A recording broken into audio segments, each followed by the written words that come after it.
வணக்கம். ஸ்டாலினை டெல்லிக்கு தூக்கிய போலீஸ், அதிர்ச்சியில் திமுகவின் தொண்டர்கள்.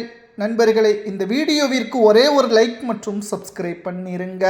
திராவிட முன்னேற்ற கழகத்தின் ஆட்சியில் ஸ்டாலின் அவர்களுக்கு தெரிந்தே பல முறைகேடுகள் திமுகவின் மாஜி அமைச்சர்கள் செய்துள்ளனர். அதில் மிக முக்கியமாக மத்திய அரசு வழங்கக்கூடிய அந்த நிதியில் பல கோடி மோசடிகள் நடைபெற்றுள்ளது. தூத்துக்குடியில் கனிமொழி அவர்களது தொகுதியில் சுமார் 74 கோடி ஒதுக்கீடு செய்யப்பட்டுள்ளது. ஆனால் தூத்துக்குடியில் பேருந்து நிலையம், பேருந்து குடை என்று 2 வகையாக பிரிக்கலாம். அதில் பேருந்து நிழற்குடை என்று கூறக்கூடிய அந்த இடத்திற்கு 5 லட்சம் தான் வரும். ஆனால் இவர்கள் 4 கோடி 7 கோடி என்று கணக்கு காட்டி அதில் முறைகேடுகளும் முறையான ஆடிட்டிங்கை நாடாளுமன்றத்தில் சமர்ப்பிக்காததும் அந்த திமுகவின் தலைவர் ஸ்டாலின் மற்றும் முன்னாள் முதல்வர் ஸ்டாலின் போன்ற ஒட்டுமொத்தமான பதவிகளில் ஸ்டாலின் அவர்கள் தெரிந்து நடந்ததா தெரியாமல் நடந்ததா கிட்டத்தட்ட 5 ஆண்டுகள் முடிந்த பிறகும் கூட இன்று வரைக்கும் செலவு செய்ததற்கான ஆதாரங்களை முறையாக நாடாளுமன்ற குழுவிடம் தெரிவிக்கவில்லை. நாடாளுமன்ற குழுவின் தனிச் செயலாளர் பல முறை திமுகவின் தலைமை அலுவலகத்திற்கு கடிதங்களையும் கொடுத்துவிட்டார். கனிமொழிக்கும் தனிப்பட்ட முறையில் கடிதங்களையும் கொடுத்துவிட்டார். ஆனால் இப்பொழுது வரைக்கும் திமுக அதற்கான விளக்கத்தையோ கொடுக்கவில்லை. மேலும் திமுக இதனால் செய்த தவறினால் தமிழ்நாட்டிற்கு ஒதுக்கப்படக்கூடிய மத்திய அரசு, அதாவது ஒவ்வொரு மாநிலத்திற்கும் எம்பிகளாக இருக்கக்கூடிய அவர்களுக்கு நிதிகள் ஒதுக்கீடு செய்யப்படும். எம்எல்ஏ ஃபண்டு என்பது வேறு, எம்பிக்கள் ஃபண்டு என்பது வேறு. இரண்டிற்கும் வித்தியாசங்கள் அதிகமாகவே இருக்கிறது. நாடாளுமன்றத்தில் தனது தொகுதி பற்றியான பிரச்சனைகளை கூறி அந்த தொகுதியில் மாநில அரசால் முடியாதது, மாநில அரசால் நிதி ஒதுக்கிட முடியாத ஒரு பிரச்சனையின் காரணமாக மத்திய அரசு நிதிகளை ஒதுக்கிடும். இது முறை. ஒவ்வொரு மாநில அரசிற்கும் அதிகாரங்கள் இருக்கிறது. ஆனால் கனிமொழி அவர்கள் செய்த இந்த தவறினால் கடந்த 3 வருடங்களாக தமிழ்நாட்டில் மாநிலங்கள் ஒட்டுமொத்தமான நிதிகளை தற்பொழுது கிடப்பில் போட்டிருப்பதாக தகவல்களும் வெளியாகியுள்ளது. இதற்கு காரணம் கனிமொழி அவர்கள், ராசா போன்றவர்கள்தான் என்றும் சரியான கணக்குகளை மத்திய தனிச் செயலாளரிடம் காண்பிக்காமல் அந்த எம்பிக்களுக்கான ஃபண்டில் முறைகேடு செய்யப்பட்டிருப்பதற்கான சாத்தியக்கூறுகள் இருப்பதாகவும் முறையான விசாரணைக்காக ஸ்டாலின் அவர்களை டெல்லிக்கு அழைத்து சென்று விசாரணை நடத்த டெல்லி போலீசார் முடிவு செய்துள்ளனர். இந்த விசாரணையில் அவரிடம் இருக்கக்கூடிய வாக்குமூலங்களை பொறுத்து அவருக்கு தெரிந்து இந்த குற்றங்கள் சம்பவங்கள் நடைபெற்றுள்ளதா, அவருக்கு தெரியாமல் நடந்துள்ளதா என்பதை விசாரணையின் மூலமாகத்தான் தெரிய வரும். தமிழ்நாட்டில் பொறுத்தளவிற்கு திமுக 5 ஆண்டுகள் மிகவும் செம்மையான ஆட்சியே நாம் கொடுத்தோம் என்று திமுகவினர்கள் மாறுதட்டி பெருமையாக பேசுகிறார்கள். ஆனால் உண்மை அது அல்ல.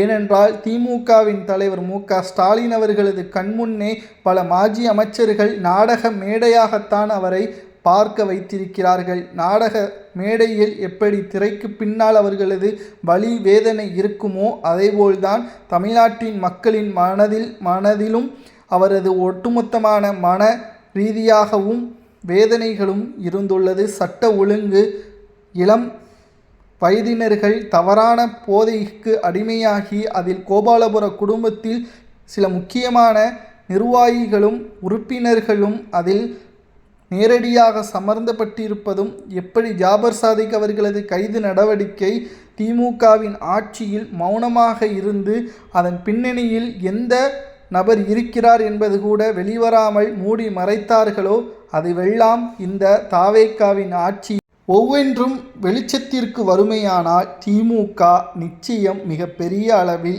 சிக்கும் என்பதில் துளி அளவு கூட மாற்று கருத்தே கிடையாது. திராவிட முன்னேற்ற கழகத்திற்கு இது மிகப்பெரிய ஒரு தலைவலியாக மாறும் என்பதும் தற்பொழுது தகவல்கள் வெளியாகியுள்ளது. அது மட்டுமல்ல, மத்திய அரசு வழங்கிய நிதிகள், மத்திய அரசு தமிழ்நாட்டிற்கு வழங்கிய கடன்கள் போன்றவைகளில் எல்லாம் ஸ்டாலின் அவர்களது பெயர் இடம்பெற்றுள்ளது.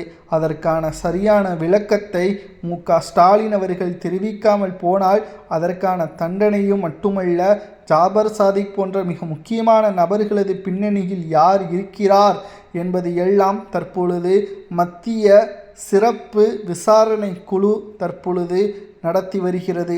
அதில் வாக்குமூலங்களை ஜாபர் சாதிக் அவர்கள் கொடுத்தாலும் அது கோபாலபுர குடும்பத்தில் உள்ள முக்கியமான குடும்ப உறுப்பினரின் ஒருவரை கைது செய்ய வாய்ப்புகள் அதிகமாகவே இருக்கிறது.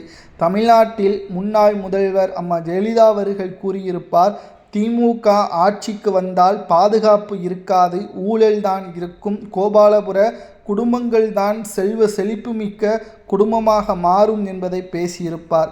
அது சாதாரணமாக நாம் எடை போடக்கூடாது என்பதற்காகத்தான் தொடர்ச்சியாக 2 முறை அதிமுக அரியணையில் ஏறியது. ஆனால் இப்பொழுது 2வது இடம், அடுத்த தேர்தல் நடைபெற்றால் 3வது இடம்தான் திமுக வரும். ஏனென்றால் கூட்டணிகளும் இல்லை. மு.க.ஸ்டாலினுக்கு நல்ல பெயரும் தற்பொழுது குறைந்து கொண்டு வருகிறது. 2021க்கு முன்னால் மக்களிடம் எப்படி பேசினாரோ மு.க.ஸ்டாலின், அதுவே வெற்றியடைந்ததற்கு பிறகு தலைகீழாக மாறிவிட்டது. குறிப்பாக மாஜி அமைச்சர்கள் ஓசி என்று விமர்சனம் செய்ததும், நாங்கள் கொடுக்கின்ற அந்த 1000 ரூபாயை வைத்து கொண்டுதான் மேக்கப்பே போடுகிறார்கள் என்பதையும் கடுமையான விமர்சனம் செய்த திமுகவின் மாஜி அமைச்சர்களை கண்டிக்காமல் மு.க.ஸ்டாலின் அவர்கள் வேடிக்கை பார்த்ததும் அவரது நற்பெயரை அவரை குறைத்து கொண்டார் என்ற தகவலையும் நம்மால் இதன் மூலம் பார்க்க முடிகிறது. திராவிட முன்னேற்றக் கழகத்தின் ஆட்சி அதிகாரம் மட்டுமல்ல, தமிழ்நாட்டில் சில முக்கியமான மோசமான பழக்க வழக்கங்கள் திமுகவின் முக்கியமான நிர்வாகிகள் மூலமாகவே வந்துள்ளது. அதில் ஒருவர்தான் ஜாபர் சாதிக். அவர் வெறும் கைக்கூலி தான். அவருக்கு பின்னால் இருக்கக்கூடிய அந்த பெரிய முதலை யார்? எப்படி அண்ணா பல்கலைக்கழக மாணவி விவகாரத்தில் யார் அந்த சார் என்பதை திமுக மூடி மறைத்ததோ, 10 ஆண்டுகளுக்கு மேலாக நீதிமன்றம் அண்ணா பல்கலைக்கழக மாணவி விவகாரத்தில் ஞானசேகரனுக்கு தீர்ப்பு வழங்கியதோ, ஆனால் அந்த யார் அந்த சார் என்ற நபர் மட்டும் தற்பொழுது வரை சுதந்திரமாக சுற்றி திரிந்து கொண்டிருக்கிறார். இந்த தாவேகாவின் ஆட்சியில் அது எல்லாம் மீண்டும் விசாரணைக்கு வரும்.